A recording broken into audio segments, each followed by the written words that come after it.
দাদির কাপড়গুলো হুইল দিয়ে ভিজিয়ে রাখি।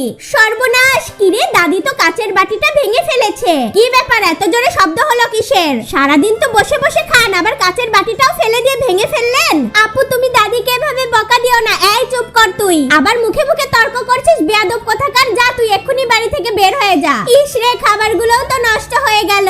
এই তো একটা বোতল কুড়িয়ে পেয়েছি, ওই যে ওইদিকেও অনেকগুলো বোতল পড়ে আছে। এবার বোতলগুলো আমি দোকানে গিয়ে বিক্রি করে দিব।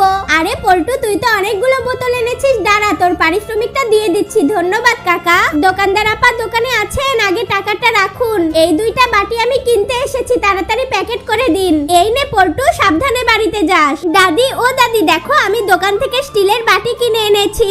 আমি খুব খুশি হয়েছি রে ভাই। তুই বাটি কেনার টাকা কোথায় পেলি পল্টু? আমি বোতল বিক্রি করে টাকা ইনকাম করেছি। দাদির কষ্ট আমার আর সহ্য হয়নি, তাই দুইটা স্টিলের বাটি কিনে এনেছি। এই যে এই বাটিটা তোমার জন্য, তাও আমার দাদিকে আর বকা দিবে না। এতে আমি খুব কষ্ট পাই, বুঝেছো?